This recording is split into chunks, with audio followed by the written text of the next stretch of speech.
Ninyo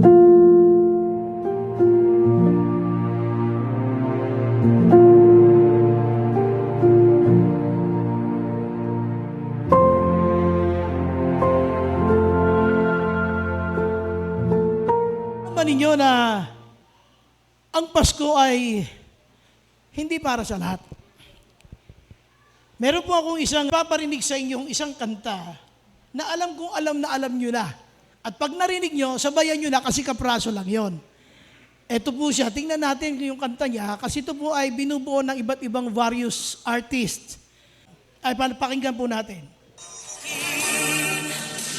Di ba't ang Pasko ay para sa lahat?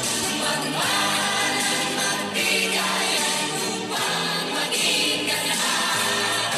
Di ba't ang Pasko ay para sa mundo? Pag-ibig ay mapapaling natin ito. Okay, so ang sabi niya, di ba't ang Pasko ay ano daw? Para kanino? Do you believe that the Christmas is for everyone? Bago kayo sumagot, gusto kong sabihin sa inyo na ang Pasko po ay hindi para sa lahat. Hindi po dahil sa hindi sapat ang ginawa ni Jesus na pag-aalay ng kanyang buhay sa krus ng Kalbaryo. Ito ay sapagkat maraming bansa ang hindi kumikilala kay Jesus. At dahil doon, hindi nila maranasan yung ginawa ng Diyos na pagliligtas sa atin. So, sabi nga ng kanta, di ba't ang Pasko ay para sa lahat? Supposed to be para sa lahat. Pero hindi po lahat ay nagse-celebrate ng Christmas. Number one, sino? Ito po yung mga communist countries. Just like China, they don't believe in Christmas. North Korea doesn't believe in Christmas. Russia doesn't believe in Christmas. That's why they don't celebrate. Sino lang ang nagse-celebrate? Yung mga naniniwala lamang kay Kristo. Karamihan yan, yung mga Christians. So most of the Arab countries, they don't even believe na it should be a part of their culture na dapat ay kilalanin ng Pasko. Marami po ang Iran, halos lahat ng Arab countries. Naniniwala sila kay Kristo but they don't celebrate. Sapagkat hindi sila naniniwala na si Jesus ang tagapagligtas. At alam nyo kung ano pa ang mas masakit? Mismong Israel. Israel doesn't celebrate Christmas. Why? Sapagkat ang Christmas po ay hindi part ng Jewish festival. Ito po ay nag-umpisa sa mga Kristiyanong mga bansa. At dahil ito po ay hindi kinikilala ng mga katulad ng mga Jewish culture, hindi siya kinikilala as public holiday, hindi katulad natin. Na kaya nga sa celebration ng Christmas, marami ang gustong-gusto sa Pilipinas. Sa totoo lang, yung 26 at January 2 ay ginawa pang holiday para makabuelo ng todo ang mga Pilipino. Dahil grabe tayo mag-celebrate ng Kapaskuhan. Misa nga, bisperas pa lang, 2 baboy na ang patay. Diba? Bisperas pa lang yun, na itong bala. So, ngayon po kasi umaga, gusto kong pansinin ninyo, kung ikaw ay nagse-celebrate ng Pasko ngayon, sinasabi mo kay sister, kay brother, Merry Christmas, what do you really mean when you say Merry Christmas? Pag sinabi mo sa kanya, kapatid, Merry Christmas, brother, Merry Christmas, what do you really mean? Ano ba talaga ibig mo sabihin? Kasi gusto kong dalahin kayo sa turo ng Biblia para malaman natin kung may kay ka ba para mag-celebrate ng Christmas. Meron ka bang kay? Meron ka bang karapatan na mag-celebrate ng Christmas? Alam nyo, pag ikaw ay mag-a-apply ng trabaho, hindi ka naman basta-basta tatanggapin eh. Hahanapan ka muna ng credentials. No? Hahanapan ka muna ng credentials. Ikaw ba ay sapat na mayroong kakayanan para masabi na ikaw ay pwede sa isang trabaho? Kaya ang tawag doon ay credentials. Ngayon, ang pag-uusapan natin dito, kung magse-celebrate ka ng Christmas, may kay ka ba?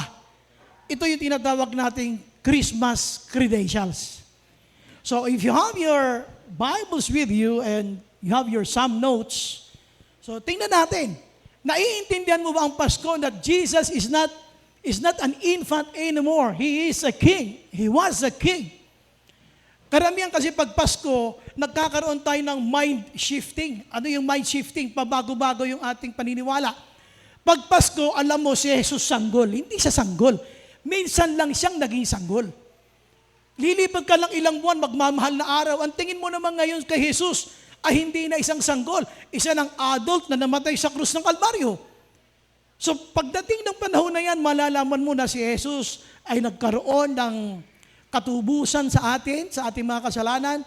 At pagkatapos doon, pagka si Kristo ay nabuhay after 3 days, ito yung tinatawag nilang Pasko ng pagkabuhay. Listen, church, listen. Ang Pasko ay hindi lamang nung pinanganak si Jesus sa sabsaban. Ngayong umaga, kumpletuhin natin ang kwento ng Pasko. The complete story of Christmas did not start here. Ibig sabihin, pag sinabi mo Pasko, hindi ito yung sabsaban, ha? Ito lagi kasi ang sumisimbolo, pero hindi kinukwento yung buong kwento. Kung kayo po ay nasa panahon ng bagong tipan, kung saan ay na-encounter nyo ang mga anghel katulad ng mga shepherds, gusto ko tingnan ninyong mabuti na itong sanggol na ito, noong panahon na yon, noong panahon na sinilang si Jesus, nandyan yung sabsaban. Pero tandaan nyo, nung pinanganak si Jesus, hindi agad Pasko yun. Wala pa yung kaligtasang nagaganap. Kailangan si Jesus ay mag-matured muna. Kailan niya binuhat yung krus? Nasa edad ng 33, nandyan sa kanyang edad. Hindi po dito sa kwento na yan ng siya'y sanggol. Hindi pa kumpleto ang kaligtasan ng tao nang siya'y isinilang sa sabsaban. Kailangan ang kwento buo. Kailangan alam mo siya ay namatay sa krus. Tinubos tayo sa kasalanan at pagkatapos, nung siya'y mailibing, siya ay nabuhay na mag-uli after 3 days. So, yun tinatawag nila linggo ng pagkabuhay. Sa iba ang tawag doon ay Pasko ng pagkabuhay. Kaya ang Pasko po, pag sinabing Pasko, huwag kang hihinto sa sabsaban. Ulit ha, pag sinabing Pasko, huwag kang hihinto sa sabsaban, dapat ang iyong pananaw, aabot ka doon sa kanyang katubusan na ginawa sa krus ng Kalbaryo hanggang sa tayo ay nagkaranas ng buhay na walang kasabakan, siya ay nabuhay na mag-uli.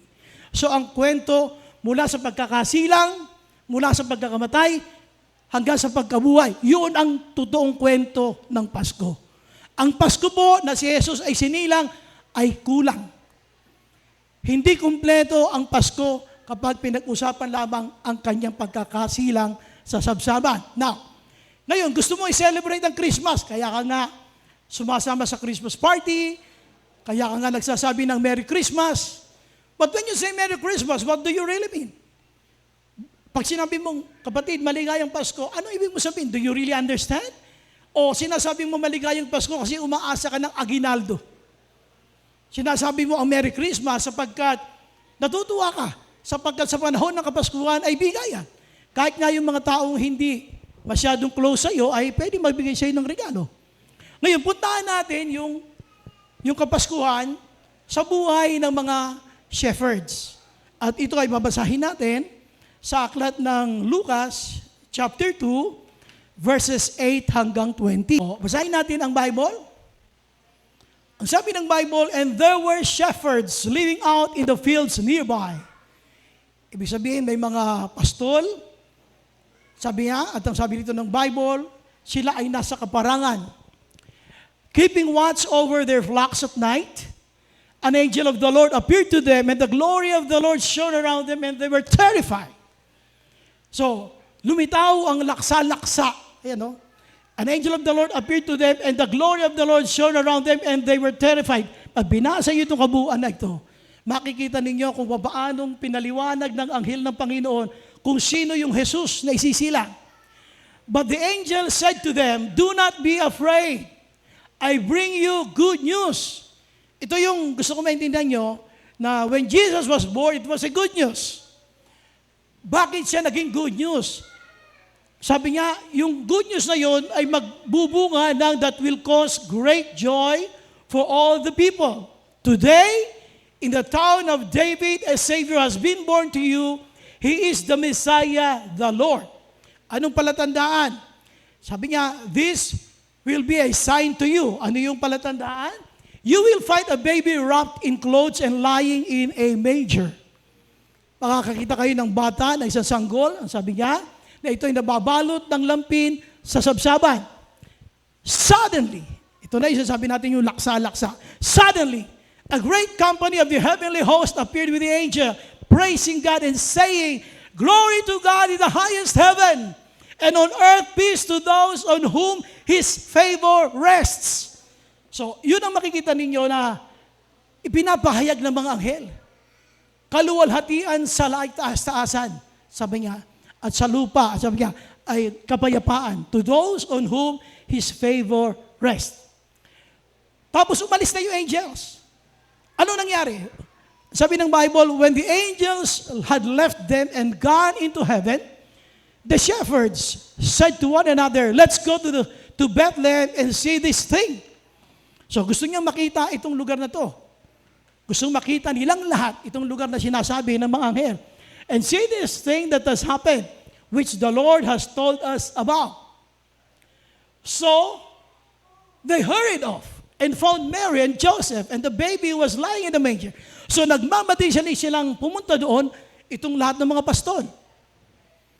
When they had seen Him, nung makita nila si Jesus, they spread the word concerning what had been told them about this child. Ang ibig sabihin, nung makarating sila, doon sa lugar na nandun yung sabsabat, pumasok sila sa bahay, lahat ng nandoon, kwinuwentuhan nila na kami ay kinatagpo ng mga anghel doon sa daanan. So sabi niya dito, when they had seen Him, they spread the word concerning what had been told them about this child. And all who heard it were amazed. Lahat na nakarinig nun ay nagitla. Silang lahat ay namangha. Talaga, kinausap kayo sa daanan. At sabi dito ng Bible, kung ano man ang sinabi ng mga shepherds, kinonfirm nila dito. Pero sa verse 19, sabi ni Mary, but Mary treasured up all these things and pondered them in her heart. Kung baka sa puso niya, sabi niya, ito ay kanyang pinahalagaan sapagkat sa mamagitan ng mga pastol na confirm yung pagtawag sa kanya ng Panginoon bilang isang ina na magsisilang ng sanggol na si Jesus. Ngayon, tingnan natin yung sumunod na slide. The shepherds, pagkagaling na ng shepherd, na-encounter na nila si Jesus, kasama yung mga kanyang mga magulang, sila Jose, sila Maria, kasama iba pang mga tao nandun. Nung ma-encounter nila yon, umalis na sila. Pag alis nila, but the shepherds returned, glorifying and praising God for all the things they had heard and seen, which were just as they had been told.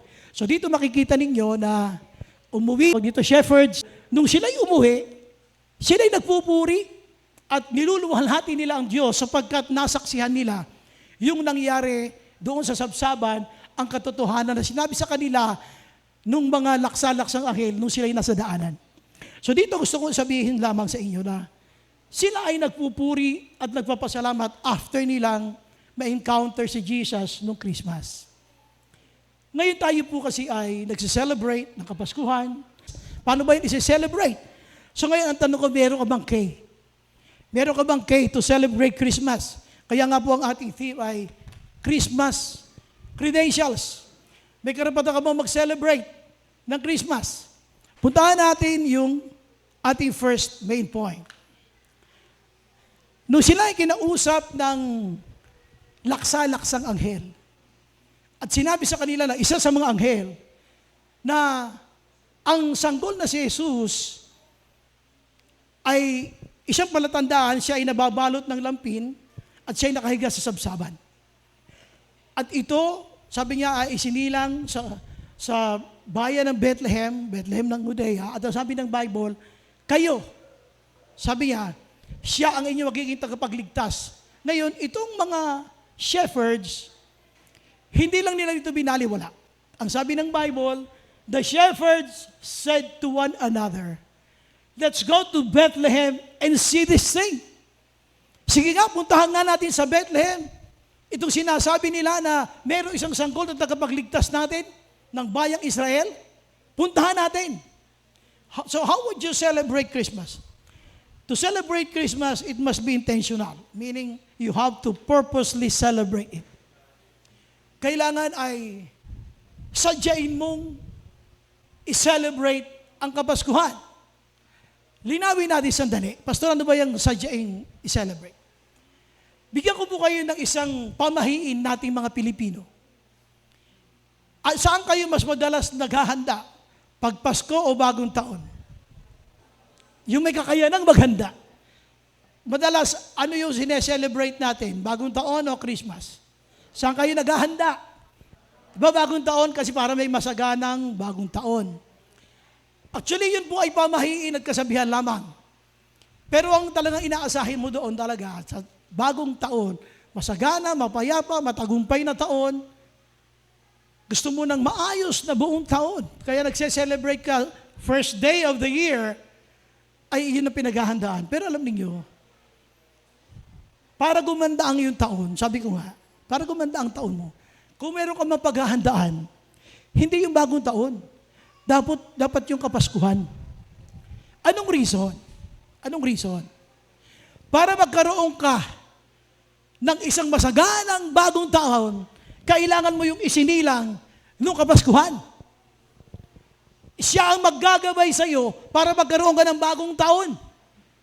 Pero minsan, taken for granted yung celebration ng Christmas, saka na ako maghahanda pag Bagong Taon na.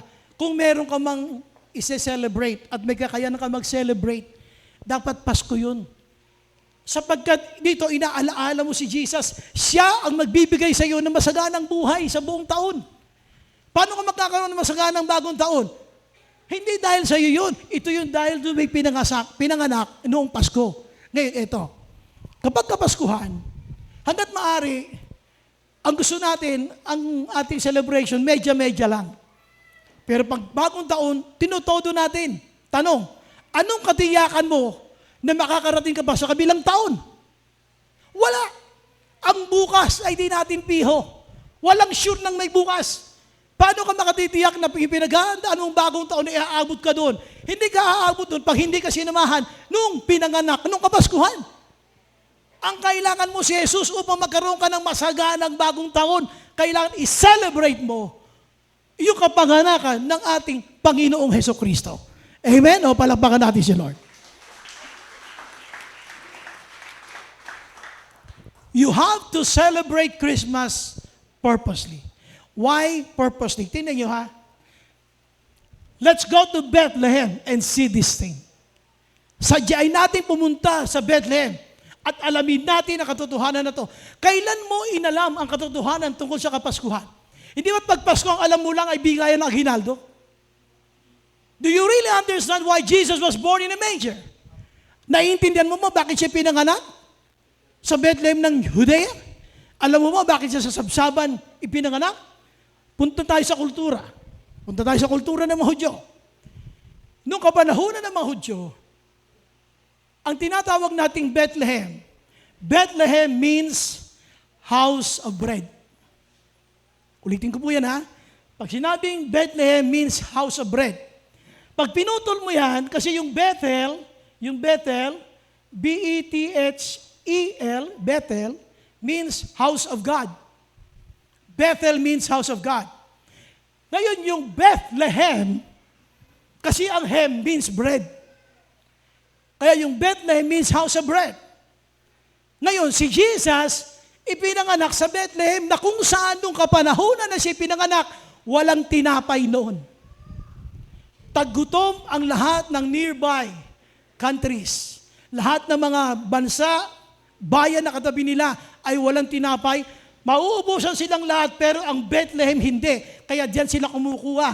Diyan sila kumukuha ng supply sa Bethlehem. Pag ang mga katabing bayan ay walang pagkaing tinapay. Nung si Jesus ay pinanganak, mismong ang main supplier, ang Bethlehem, walang tinapay. Maging sila ay kinapos nung panahon na si Jesus ay pinanganak. So, yung main supplier, yung Bethlehem, wala mismo silang tinapay. Doon ipinanganak si Jesus. Ang sabi niya, I am the living bread. Kaya nung si Jesus ay pinanganak, na-value nila. Nagkaroon ng kaligtasan ng Israel, hindi lang sa physical, but also spiritual. Kaya dito po, ang tanong, bakit siya ipinanganak sa sabsaban? Ang sabsaban, ito yung kinakainan ng mga hayop.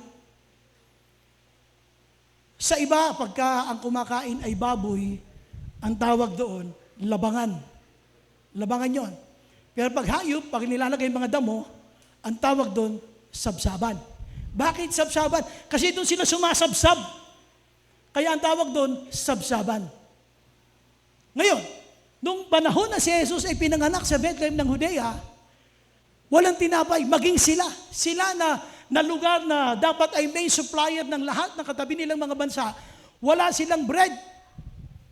At doon ipinanganak si Jesus. Siya yung naging katugunan sa kanilang pangailangan. Na sinabi ng Bible, ako ang tinapay ng buhay. Kaya noong panahon na ito, nung si Jesus ay pinanganak dito, hindi ito naiintindihan ng iba, na si Lord ay mayroong magandang dahilan. Hindi lamang tinapay pinag-uusapan dito. Ang tanging paraan para kayo magkaroon ng kapunuan ay yung maranasan nyo ang kaligtasan na kanya binibigay. Naintindihan ba ito? Hindi. Noon pa lamang naintindihan nung si Jesus ay mamatay sa krus. Doon pa lamang ito pinag-usapan. Ngayon, gusto kong sabihin dito na pag isa-celebrate mo ang Christmas, dapat intindido mo. You purposely understand what Christmas is. Ang Christmas ay hindi lamang panahon ng Christmas party. Ang Christmas ay hindi lamang tanggapan ng regalo o bigayan ng regalo. You have to understand that Jesus was born in a manger for a purpose. Hindi lang ba siya pinanganak dyan sa sabsaban, tapos na ang kwento. Bakit sa sabsaban? Bakit hindi sa St. Luke's? Bakit hindi sa Malacanang? Bakit siya sa sabsaban pinanganak? Upang ang lahat ng uri ng tao ay magkatagpo-tagpo. Kaya sa sabsaban, pati yung mga elitista, the magi, can come. The shepherds, the lowest kind of people, upang ang mayayaman at mahirap ay magtagpo doon sa sabsaban. At dito gusto kong makita ninyo, pag sinelebrate mo yung Christmas, sana naintindihan mo. Yung katabi mo, tapikin mo. Sabi mo, sana naintindihan mo. Sige, tapikin mo. Sabi mo, sana naintindihan mo. Pitikin mo sa ilong. Sabi mo, sana naintindihan mo. So, you have to purposely understand what Christmas is. Punta tayo sa pangalawa. Nung kinausap ang mga shepherds, itong mga pastor, kinatagpo sila. Ano ang nangyari? Nung sinabi sa kanila na ang inyong tagapagligtas na si Jesus, ngayon ay sinilang at ang sa palatandaan siya nababalot ng lampin. Ano ang kanilang ginawa? So please read it with me. So they hurried off. Nagmamadali siya ng pumunta. When you want to celebrate Christmas, number one, ano yung number one natin? Purposely. And number two, hurriedly. Nagmamadali. Nagmamadali. Bakit? Kasi gusto nilang maranasan. Gusto nilang masaksihan. Kasi alam niyo ba, si Herodes hindi ito inabutan. Kaya si Herodes, pinapatay niya ang mga sanggol 2 taon pababa. Pero sila, nasaksihan nila. How about you? When you celebrate Christmas, are you in a hurry? Sino rito yung hindi nakatulog kagabi kasi iniisip niya yung Christmas party ngayon?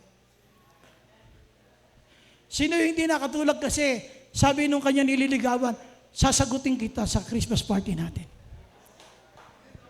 Sino yung hindi nakatulog? Sino yung hindi nakatulog kasi, naku, makikita ko sa church yung aking inuutangan. Sino yung hindi nakatulog? So sinasabi ko lang dito, dapat nagmamadali ka kung intindido mo. Alam nyo, sabi nga nila, kahit daw sa ilalim ng puno ng kamatis, pwede kang mag-celebrate ng Christmas. Tama yun. Kung nauunawaan mo ang kahulugan ng Kapaskuhan. Isipin mo pag birthday ni Ka Roger o ni Ka sino man yan. Nagmamadali ka pero pagka Christmas party, pahuli-huli ka. Pag isa-celebrate ang Christmas, dapat nagmamadali ka. Sino yung umattend dito pero walang dalang pang exchange gift? Pero alam niya dapat may exchange gift. See? Nagmamadali, hindi na nakabili. Pero, bibigyan namin kayo ng oras makabili, may pure gold sa baba. Bumili kayo ng isang rep dyan, isang TV, pwede natin ilagay dito. So mga kapatid, When you celebrate Christmas, dapat pag naiintindihan mo ang kahulugan ng Kapaskuhan, dapat meron kang feeling of excitement. They went off, they hurried off, they had the excitement to meet Jesus. Gusto nila makilala yung Kristo ng Christmas. Kaya nga bandang huli pag makita nyo rito, masayang-masaya sila. Listen, alam nyo kagandahan ito? Nung sila ay pumunta dyan, inabutan nila yung sanggol na si Jesus. Itong pinakamaganda rito. Pero si Herodes, dahil nakita ni Lord, hindi tao sa puso niya ang paghahanap sa sanggol na si Jesus. Kaya ang nangyari, hindi niya inabutan. Yung inutusan niya ng mga magi ay hindi na bumalik sa kanya para siya sabihan na natagpuan namin. Bakit? Sapagkat gusto lang niya makita ni Herodes yun, pero ang totoo niyan, gusto niyang ipapatay ang sanggol na si Jesus. Mga kapatid, look at this. Hurriedly, parang pagsaserve yan kay Lord. Naipanganak na si Lord eh. Naipanganak na si Lord, tapos na. Inaalaala lang natin ngayon ng Christmas eh. Ang tanong lang natin dito, pag-uusapan natin mga gawaing maka-Diyos. Halimbawa, Bible study, pag-church, dapat pag pinag-uusapan ng Bible study, cell group, church, dapat nagmamadali ka. Amen. Hindi yung lagi ka nalang dinadaanan. Ano ba? Lagi ka nalang i-invite. Lagi ka nalang dadaanan. Pag hindi ka nadaanan, masama loob mo. As you grow in the Lord, hindi ka na laging nire-remind. Dapat lagi ka nagmamadali. Parang Wednesday word yan. Oh, Wednesday word, 8:30. Dapat bago mag-8:30, ando doon ako. Kailangan pa i-remind. Hurriedly. Puntahan natin yung pangatlo. Balik tayo sa ating theme. Ano yung theme natin? Christmas credentials. Number 1, purposely. And then number 2, ano yung number 2? Hurriedly. Nagmamadali. Ngayon, di nagmamadali nga sila. Puntahan mo natin magmamadali nila. Bakit nila gustong magmadali? Because they wanted to share the word because they had an experience sa daan. Ayan o, when they had seen Him, na makita ng mga pastol ang sanggol na si Jesus, they spread the word. Ibig sabihin, yung naranasan nila sa daan, papunta dito sa sabsaban, gusto nilang ikwento, alam nyo ba, na kinausap kami ng anghel ng Panginoon tungkol sa Mesyas na yan, tungkol sa tagapagligtas na yan na nasa sabsaban. Kaya in-spread nila yung word concerning what had been told them about this child. Ano naging resulta? And all who heard it were amazed and what the shepherds said to them. So silang lahat ngayon ay namangha. Lahat sila ay nagitla. Totoo pala talaga si Jesus. So na-confirm sila. Take note of this. They spread the word. Ngayong Pasko, dapat nagmamadali kayo. Dapat nakikipag-unahan tayo kay Satanas sa pagpapaliwanag ng tungkol sa kahulugan ng Kapaskuhan. Aba, si Satanas, grabe. Kung siya ay manloko ng tao, sobra-sobra. Isipin mo, Pasko ngayon. Dapat masaya ka dahil merong isang pinanganak sa sabsaban na yung tagapagligtas. Masaya ka, galing ka sa church. Pumunta ka mamaya sa mall, lulungkot ka. Dahil ang dami nakakalat na sale. Ang sinasabi nila, pag hindi ka bumili, hindi masaya ang Pasko mo. Sasabayan pa ng mga tugtog na, hinahanap-hanap pa rin kita. Naku naman. Paskong Pasko mo, palulungkutin yung Pasko mo. Eh hindi naman siya ang dahilan ng Kapaskuhan, si Jesus. Palakpakan natin si Lord. Ang mga kanta pa naman pagpamasko nakakabigat ng kalooban. Ang Disyembre ko ay, kayo na may sabi niya na, ano yung Disyembre niya? Malungkot talaga hindi naman yung katotohanan ng Kapaskuhan. And culturally, pag pinag-usapan natin ng Jewish culture, si Jesus ay hindi pinanganak noong Disyembre. Listen si Jesus ay hindi pinanganak ng buwan ng Disyembre according sa Jewish culture. Bakit? Sapagkat nung pinanganak si Jesus, hindi taglamig. Katulad ng kulturang turo sa atin ng mundo. Nasaan ang mga shepherds? Nasa parang nung pinanganak si Jesus. Anong ginagawa nila? They were tending their flocks. Pinapakain yung kanilang mga tupa. Panahon ng taglamig, ang mga tupa nasa kural. Sana wala doon sa mga kagubatan na pinapakain nila. Hindi totoo po yung sinasabi na si Jesus ay pinanganak ng Disyembre. Hindi po. Culture na nagsasabi, hindi Disyembre. Bakit Disyembre natin sinaselebrate? Kasi yun po ang nakasanayan ng tradisyon natin na pati ang mga Christian sumabay sa kanilang selebrasyon. Pero hindi po Disyembre ipinanganak si Jesus. At yun po ay tag-init. No, ipinanganak si Jesus. So balik tayo dito. Lahat sila na kinentuhan nila, nitong mga shepherds, sabi ng Bible, they were amazed at what the shepherds said to them. Kasi ito po, ang sistema ng mundo, ang tingin nila ang Pasko, sale. Pag wala kang pambili, wala kang karapatang mag-celebrate ng Christmas. Sobra naman sila. At tuwing pupunta ka sa mall, sabihin niyo sa akin, si pastor, wala ka lang pambili. Huwag naman ganyan. Pinag-uusapan natin yung katotohanan. Huwag kayong lulungkot pag Pasko, sapagkat pagdating ng Kapaskuhan, lagi niyong tatandaan, mayroong isinilang sa sabsaban na nagdulot ng ating kaligtasan, iniregalo niya ang buhay na si Jesus. Kaya yun po ang tunay na kahulugan ng Kapaskuhan. Wala po sa regalo. Amen ba? No. So ano pinag-uusapan? Itong mga pastol, natagpuan nila yung Kristo ng Christmas. Nandun, nakahiga sa sabsaban. Nung matagpuan nila yung Kristo ng Christmas, ang resulta, listen, kapag natagpuan mo totoong Kristo ng Christmas, walang puwang ang kalungkutan. Ayan o, the shepherds returned. Bumalik sila pagkatapos sila ma-encounter yung Kristo ng Christmas. Glorifying and praising God. Niluluwalhati nila ang Diyos at pinupuri ang Diyos bunga ng pagkaka-encounter namin doon sa Kristo ng Christmas. Kaya ang bunga ng totoo nakakilala sa Panginoon, yung nakaranas talaga ng Christmas, dapat masaya. Dapat nagpupuri sa Diyos. Dapat niluluwalhati sa Diyos, nagluluwalhati sa Diyos.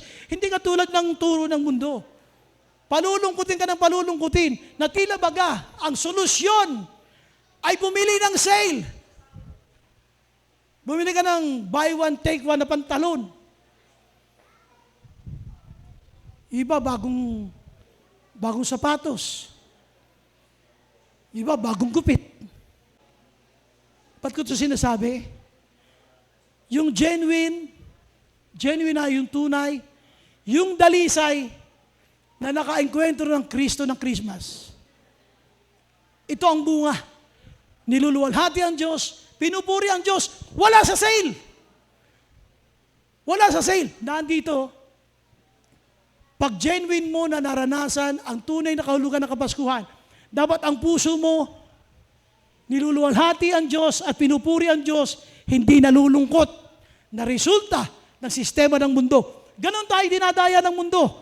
Ang sinasabi sa atin ng mundo, wala kang karapatang mag-celebrate ng Christmas kasi wala kang pera, wala kang pambili ng sale, wala kang pambili na kung ano-ano. Hindi po yun ang tunay na kahulugan ng Kapaskuhan. Kaya ngayong Pasko, dapat huwag kang malungkot. Sabi mo sa katabi mo, akbayan mo. Sabi mo, huwag kang malungkot. Akbayan mo, huwag kang malungkot. Huwag kang malungkot. Sagutin mo, sabi mo, yes, but I still need cash. I'm just kidding. Napunta tayo sa conclusion ng mensahe ito. Pinag-uusapan natin, ngayong Kapaskuhan, dapat walang puwang ang kalungkutan. Dapat walang puwang yung para bang nagsiself-pity ka. Kasi hindi ko alam kung anong kultura meron ang Pilipino. Pagdating ng panahon ng Kapaskuhan, samot-samot ang iyong pakiramdam. Nararamdaman man mo yung childhood feelings. Nung ikaw ay bata pa, paano ka nasaktan ng mga nakaraang mga Pasko? Paano ka masaya ng mga nakaraang mga Pasko? Nakakalimutan nila yung tunay na kahulugan ng Kapasko, kaya nga may credential ka ba para mag-celebrate ng Christmas? So ulitin-ulit natin, ano yung tatlong bagay na yon? Number 1 is? Okay, number 2? Hurriedly. Number 3? Genuinely. So, isa pa, dapat tunay. Now, ano ang conclusion ng mensaheng ito ngayong umaga bago tayo mag-celebrate ng Christmas? You are gifted with Christ. Iniregalo na sa iyo ngayong Pasko si Kristo. And that's more than enough to celebrate Christmas. Iniregalo na sa iyo si Kristo. At yun ay sobra-sobra na para ipagdiwang mo ang Kapaskuhan. Dahil ang tunay na kahulugan ng Kapaskuhan, si Jesus. Hindi regalo. Hindi bagong syota. Hindi bagong boyfriend. Hindi bagong girlfriend. Hindi sila. Ang kailangan mo ay Kapaskuhan, yung relasyon mo doon sa isinilang, sa sabsaban. Walang iba kundi ang ating Panginoong Jesus.